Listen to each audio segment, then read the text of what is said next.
What's going on, everybody? Welcome back to the channel. Got another video for you here. This one's going to be a good one. I really want to talk about this comment, the one you see on the screen. And the commenter puts, "Do you seriously expect your little mulatto movement to go anywhere? It's going real good for me, I can say that." And he puts, "You are not an established identity. You guys have no nationhood, no culture, no traditions, no history, no institutions, no infrastructure, no industries, no allies, and no unity." There's a lot to unpack there. Some of it, what he's saying, is completely false. Now, starting off, he says you are not an established identity. Now, we're in this process of identity formation.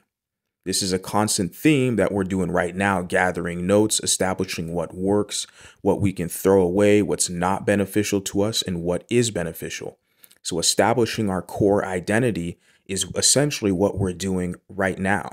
But a guy like this, he put this comment here because he knows I'm a threat, right? Man to man, he knows I'm a threat because I'm providing something to the public, especially mulattoes. I'm giving them information that's forcing them to think. It's causing a reaction. These mulattoes are starting to question their environment and where they are, their situation.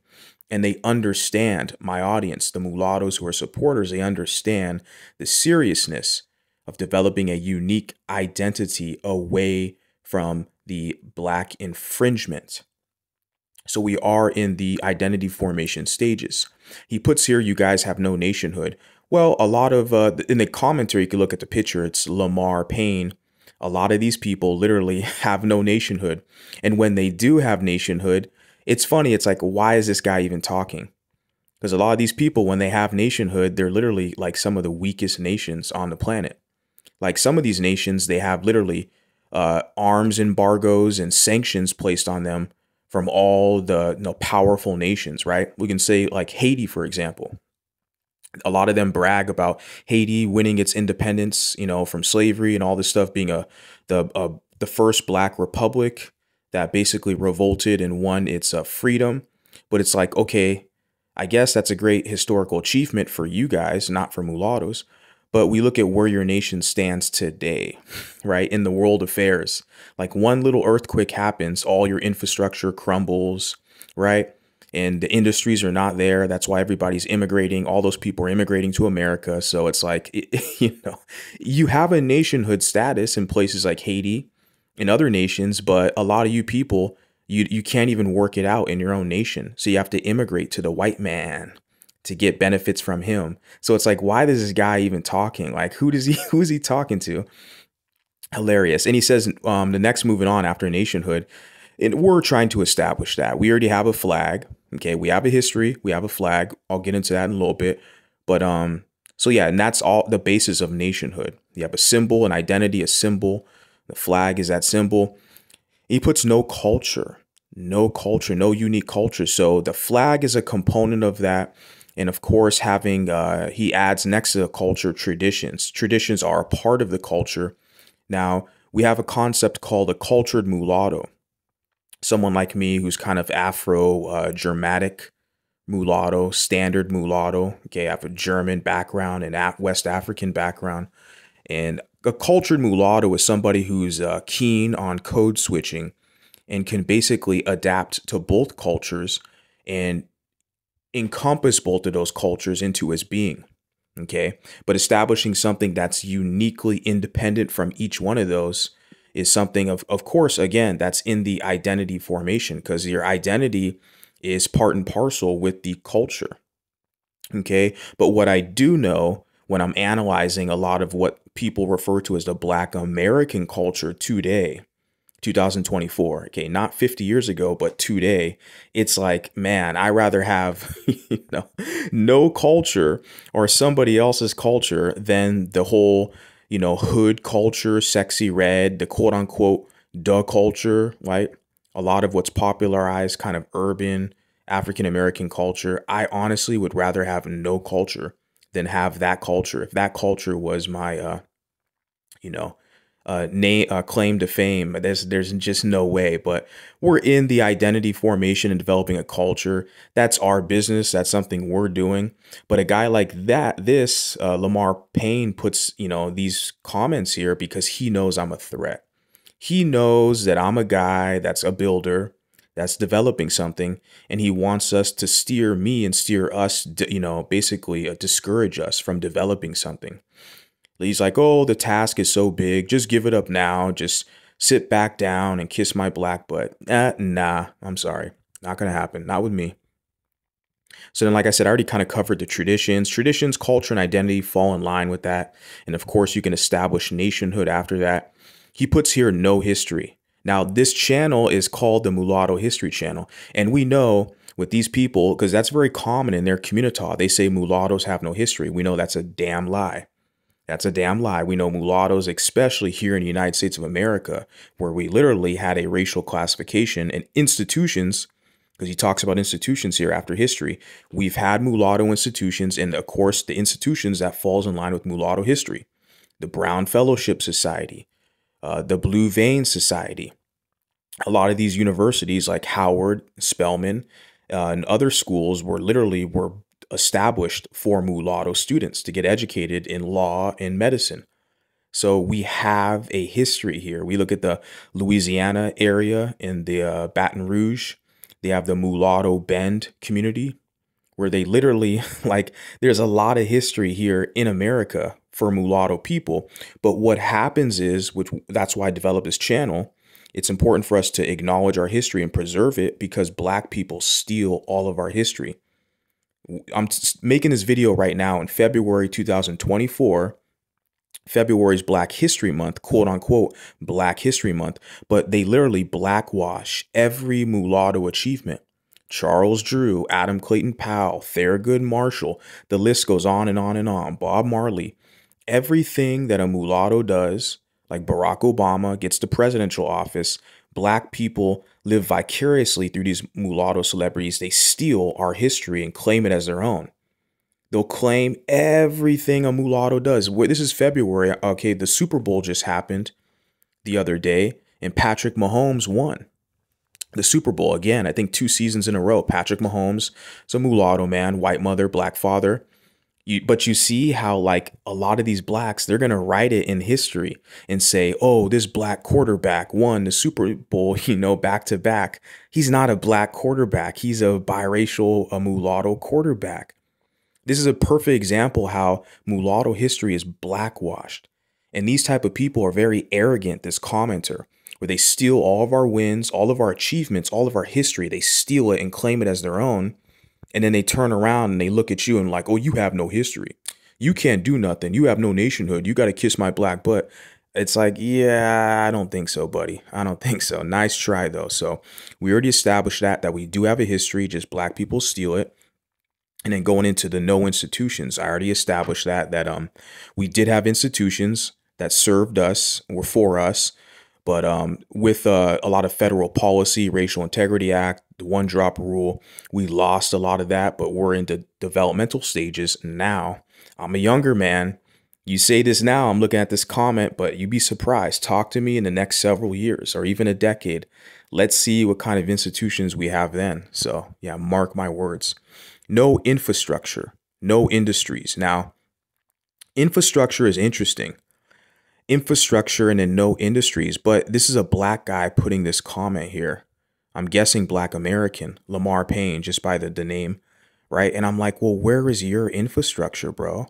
The thing is, he has this arrogance to talk about us. He doesn't want us to separate because he knows if we separate effectively, or I should say, I don't want to use the word separate, if we create our own independent situation, that and we compare us statistically, our performance to him and his community, it's just we're going to win by a landslide. It's been that way historically in America. Our institutions will be better equipped than his, will be more funded, okay, in every metric possible. You can say what you want, okay, but there's a lot of data to support that. We'll get into that, and it's based off the culture as well. And Yeah, so the infrastructure is funny because I'm like, well, where's your infrastructure, dude? You know, you're using everything that Europeans have built. Okay. Okay, all the roads, the buildings, all this stuff. You guys, you don't control any of that infrastructure. It's like, so what the hell are you talking about? Like, how are you in any room, any position to talk?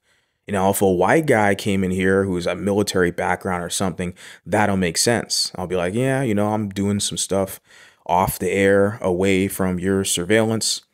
So we are trying to establish something. But for this guy, this Lamar Payne guy who thinks masses on his side, he wants to destabilize mulattoes. It's like, look, a guy like me, I don't serve you people, okay? And then institutions and infrastructures and no industries, right? We're in that developmental stages. He says no allies and no unity. Now the unity component, like my numbers are growing constantly. In the allyship, I want to point that back up and say, look, I'm very specific about mulatto. Like I said, Afro-Germanic, mulatto, black, white, right?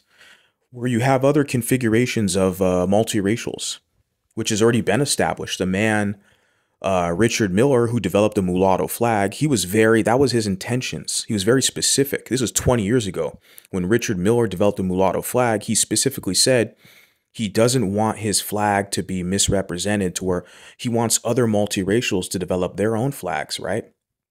Meaning Hapa people, which are Asian and Caucasian, or Blasian people, which are African and Asian. Like, he wants these other groups, these other configurations of multiracials to have their own identity, their own flag. And so he was very specific about that. And I took notice of that as well. And I embrace that as well. I'm continuing that tradition that Richard Miller envisioned, because I'm very specific about the group and demographic that I'm serving. And there is allyship. That's why I want to point this out, because even with Dominicans, you mentioned about nationhood, and I gave Haiti as an example, but a lot of Dominican people are big supporters of mine now, especially the past few months. I have a lot of Dominicans listening to me. They caught on to me on social media. And also I have Pardos in Brazil. A lot of the Pardos in Brazil are listening to me, and they're not all mulattoes in that group. Pardo is basically brown. They're going off the phenotype. You have a lot of Pardos who are big supporters of mine on Instagram. And they are basically like, some of them in their group are mulattoes. A lot are mulattoes, but also other configurations like Portuguese or Caucasian, and also native indigenous. So they have a few different kind of configurations in that group. And then, of course, I have some Hapa allies. So the ally thing is funny. It's like, look, this guy acts like just the cockiness, the arrogance, but it's typical. He's a black American man. Okay. He's in business in my channel, spouting this, to kind of dissuade us or something like that. Like, it's very typical. So I'm not surprised. But of course, I can use this guy for content, as what I'm doing now. So the allyship I already established. I'm forming allies, and this is international. This isn't just domestically, like in America, like with Brazilians and Dominicans, like this is, and I have people, mulattoes in the UK and Canada. This is international. Okay. What I'm doing. And so yeah, the whole allies and the unity thing. I mean, coming from a black guy, it's so hilarious to say you have no unity, and I'm looking at you. It's like, wow, man, the arrogance is out of this world, because it's like, you guys are like the most tribalistic people on the planet, right? So it's like, how dare you mention unity? It's like, why don't you look in the mirror, dude? Come back to me after that. Let me continue on. He puts, this is why most mulattoes identify as black, because black folks have everything that your little movement lacks, and has an established, recognized foundation that is stronger in all areas of a community. Okay, but it's funny how he mentions this. That's why I laugh, and I jokingly say communita, because you know how many black people in America, black Americans, who like have self-hate, and they have no faith or hope in their own community. That's why it's very common and popular for black people to say they're not even black. You have black people who pretend to be mixed. You have black people who are calling themselves the Moors. You have black people who are saying they're the indigenous Native Americans. You literally have black people who are saying that, oh, the government lied to them. They're not really black. They're really Indians. Their classification was stolen from them. You literally have that type of mental gymnastics where these black people are trying to run away from the black community and create something different. You know, Hebrew Israelite, like the list goes on and on and on. That's why it's funny. It's like your community, 75+% out of wedlock birth rate. And there's so many black men who are getting their passports, who are going to these other foreign nations to get with a woman, or even domestically, you got black men or black women who are creating interracial relationships, or in interracial relationships, creating a biracial child. So they're creating more people like me. But see, this is the whole reason why this guy puts this comment, because he knows his community is toast in America. Okay, the black people, the African immigrants who come to America, they're the ones who are going to succeed in the next few decades. But that native black American population, which I'm guessing this guy comes from that stock based off his name, Lamar Payne, he doesn't seem like an immigrant, or, you know, a foreign, I should say, last name. So it's projection, right? He wants to dissuade us because he knows the truth. A lot of these African Americans, these FBAs, are having mixed kids, or they're leaving the country, or they're whatever they're doing. It doesn't look like you guys, it's not strong. Your community is like, literally, if I can say this, people are not going to like it, but it's like the least performing community in America. And they have nobody to really pick on or to poke at. That's why they look to biracials as being like a mulattoes, to be a subordinate class. They look to us to try to like dissuade us from organizing, to try to punk us and stuff, because they want to feel like they're above somebody, right? And that's why I'm laughing at the arrogance of this guy's comment. And I wanted to talk about this because it's like, stronger in all areas of a community, you don't even have a community. That's why everyone laughs. They call it community or blackistan, because comparing your numbers and your quote unquote success, your metrics, it's just not really performing well. But you can fool yourself, keep lying to yourself. The mulattoes, people like me, we're just sitting there laughing at you. And it's good content, right? So continuing on, he puts, this is why most successful mulattoes identify as black and got their success off black support. Now he puts most, I mean, you know, celebrities, he says successful mulattoes. There's a lot of successful mulattoes who are in business or in tech or other fields who marry white and they're absorbed into the white community or the Latino community. It happens. So that's successful. I mean, if you want to talk about celebrities, yeah, you know, I don't know about most. I'd like to see the numbers, but for sure on my channel, I highlight mulattoes who marry other mulattoes. Alicia Keys, successful celebrity. Steph Curry, you know, and his wife. But there's a whole other list of examples. But yeah, so we have to kind of be careful when we talk about successful versus celebrity, because the celebrities are the ones, clearly celebrity, they're in the media, the spotlight, but you have a ton of successful people that are making big money, very successful, flourishing, that you don't see in the media. They're just everyday people. So, you know, do they really need your little black support, your little black pennies? I mean, they can get a lot of money and success with other groups of people, white people, for instance, like my sister, who's successful, and she doesn't need black support. Like this channel, my social media, even my students, the students I teach, like I'm not looking for black support. So, you know, and I think this guy knows that, this Lamar Payne, that's why he's bothered by me, because I'm not kissing his butt. I'm not begging to be accepted in his group. So they're like, it's just, they want us to be subordinates to them. Okay. But they're more so bothered by us when we try to do something away from them. Because if we're in their group and try to get acceptance, they despise us because they wish they were us. So they'll try to punk us. But since like they want us closer to them, right? Because it's like that concept of warfare strategy of keeping your enemies close, right? So, and that's how they look at us. They want us close to them so they can spy on us and kind of abuse us and contain us. But when we get the hell away from them and build something, they're more bothered by us. You know, very bizarre situation. So we already debunked that. It says even the vast majority of mulatto women identify as black and pick black men as partners. Again, I did another video recently where another black guy, they try to put that falsehood on us where he says majority. It's like, well, where are your numbers? A large percentage of them do.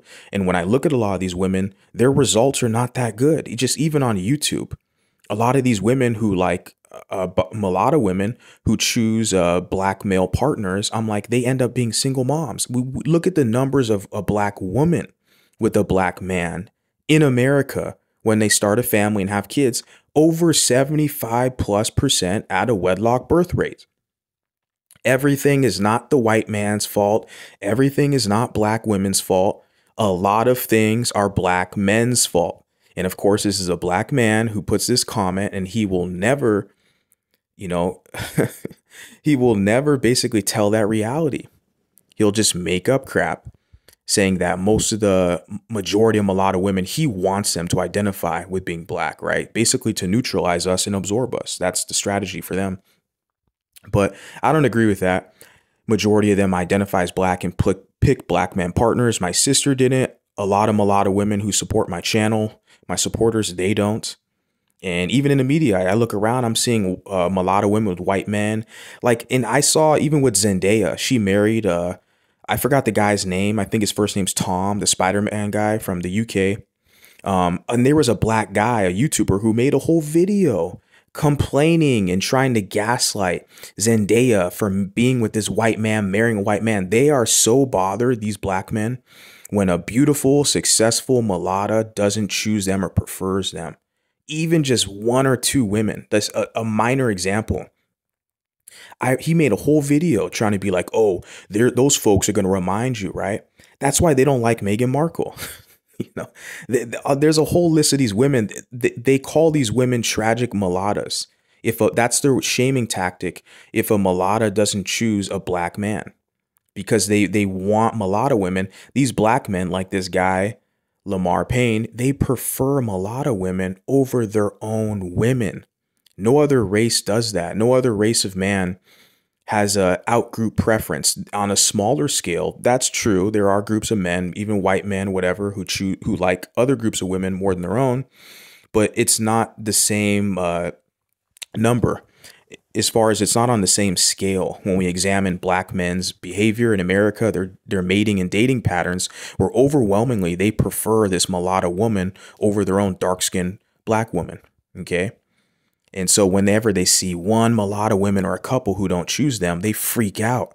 They freak out. It hurts their soul because their preference is not choosing them. So yeah, there's examples all over the place of these mulatto women. Like I said, a lot of supporters of mine are these women. They're not married to black men. They don't choose black men. They don't identify with you guys. So now what? Keep lying to yourself, dude. Keep lying. So continuing on, finishing this off, kind of went long here. Puts, if this mulatto movement had any potential to go anywhere, then most would identify as that instead of black. But that's not the case. Mulattoes have way more to gain identifying as black than they ever could identifying as mulatto. Now, he makes this case here. His whole purpose is to try to fool us, which is a petty, foolish attempt. But I'm using this as a case study for my audience. They're going to constantly do this to you. They're going to constantly come into your situation and try to dissuade you, stating, well, you have more benefits identifying as black. There's more of a community structure there. You don't have a culture or there's no nationhood. And anyways, most of your women identify with us. You notice how he mentioned that earlier? I want to point that out because it's gendered. Like I said, black men, their preference is mulatto women. And black women know this. That's why they have a whole gender war going on. They know that black men prefer other women versus their own women. No other race of man does that. Not even most mulatto men prefer mulatto women. Sometimes they end up just getting a white woman. If their mom was white, that's typical, or they get Latina, right? Or a lot of mulattoes get, even if their mom is white, they get a black woman because they want to marry into blackness. But it works both ways. But what I'm saying, this guy here, he made that point about mulatto women identifying as black and pick black men partners because, like I said, he wants to keep mulattoes in the black group. So he only cares about the women. He doesn't give a damn about the men. But he sees me. He knows what I'm doing. He watched a few of my videos, put this stupid comment because he looks at me. He's threatened by me, right?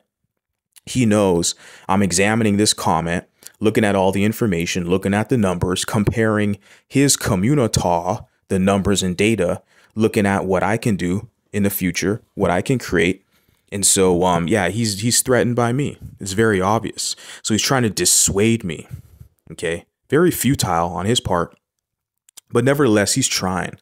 He said mulattoes have way more to gain identifying as black than they ever could identifying as mulatto. Okay.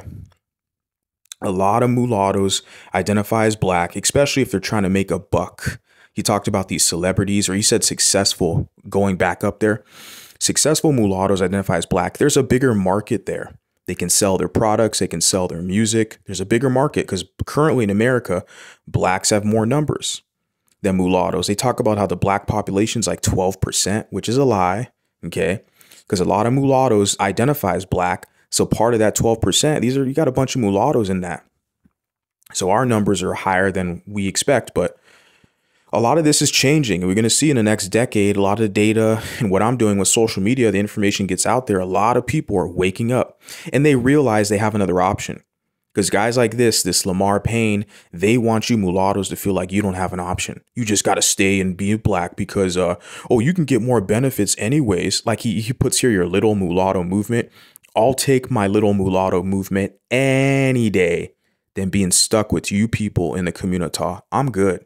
I gave it a shot in my 20s when I was at the university I went to and doing community work and all this stuff. I gave it a few years, several years, I can say that. Did research, read books, traveled the country, moved around, and I realized, yeah.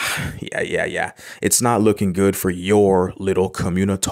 Okay, that's why a lot of you guys are getting your passports, skedaddling, getting the hell out the country because you're going to be basically absorbed, okay, into the major body politic of the nation.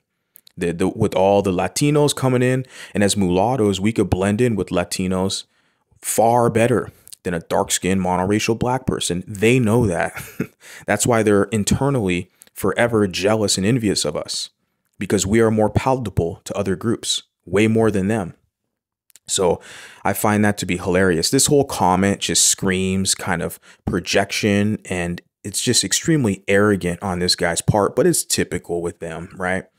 They're concerned more about the women because he sees a guy like me. And like I said, most of my supporters are mulatto women. And there are a lot of the women who support me. They're not married to black men. Some are, but a lot of them aren't. Okay. And they support me. And he is fearful of that we are going to basically promote mulattoes having another option where they don't have to identify as black. And I already mentioned a lot of mulattoes identify as black because they want to grow their social media. They want to make a buck. They know they have the numbers there. They can get black people to support, buy their crap, buy their music, or subscribe to their YouTube and get the super chats. And even on this kind of smaller level on YouTube, I see that where you have a lot of these mulattoes who, yeah, they're more black identified and they're caping for blacks because, yeah, they want the super chat money or they want the views for their channel. It's like in an already oversaturated marketplace. They know there's more numbers there currently. Once more and more of us, because a lot of mulattoes don't even know they have a third option. That's why I'm doing what I'm doing. That's why I'm very passionate about this project, this experiment that I'm involved in, because I know once these mulattoes more and more find my page, my social media, once they realize, oh my God, this person has the same sentiments as me. Into perspective, he's articulating this to a degree where this makes perfect sense. You're right. We have another option. We don't have to be subordinates serving blacks. We already did enough. Like I said, I'm earlier here where the guy says you have no institutions, no industries, no history. It's like, well, we've had all that, but we used all that to help blacks. And now look at you. Now these same blacks are mocking you today, saying you have no history. When all of our history, we used it to serve these blacks like W.E.B. Du Bois, Adam Clayton Powell, Frederick Douglass, all of our mulatto history in America. It's sad when you think about it, but it's funny at the same time because, like I said, look at this full swing, full circle. We were helping all these black people in America a couple hundred years ago, all these mulattoes, but now the great-great-great-grandchildren, right, whatever, of these black people are mocking mulattoes in their face, spitting in their face, right? The black men, they want the mulatto women, but they hate on the men because they're competing with you for the women, right? So this is what we see. So a guy like me who's logical, I'm going to look for solutions, okay? But I see characters like you with your stupid, futile comments, and it just always kind of makes me chuckle, right?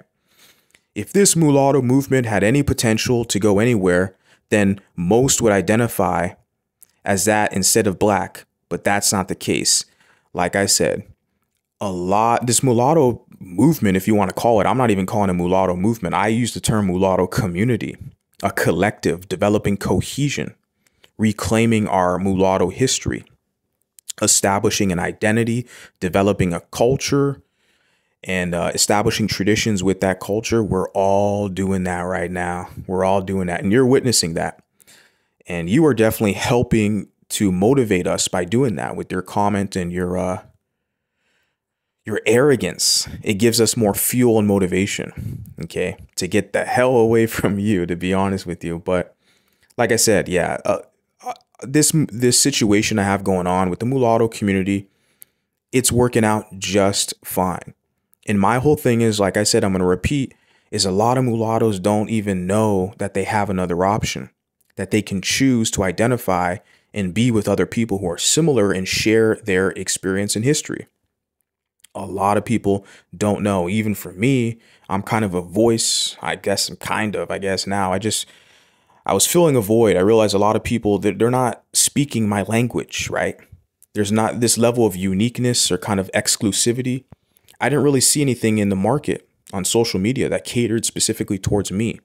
A lot of the mulatto discussions were too inclusive for my liking, and it was mainly gynocentric. It was women who were dominating these discussions. So I was like, look, I got to start putting my stuff out there, okay? And I'm connecting with people, and that's what I'm realizing. This is over a couple years less than 2 years I've been making content, but that I've saw the kind of mulatto discussions or developing this mulatto consciousness. This is fairly new for me and a lot of people. So like I said, a lot of us don't know that we have another option. A lot of people just think it can only be black or white. And I'm trying to let them know you can choose mulatto. You can choose mulatto. Don't let these people fool you and hoodwink you. I said a whole lot, but it had to be said. Guys, let me know what you think. This is a good one. I want to hear what you think, my audience. Beautiful people, until next time, adios.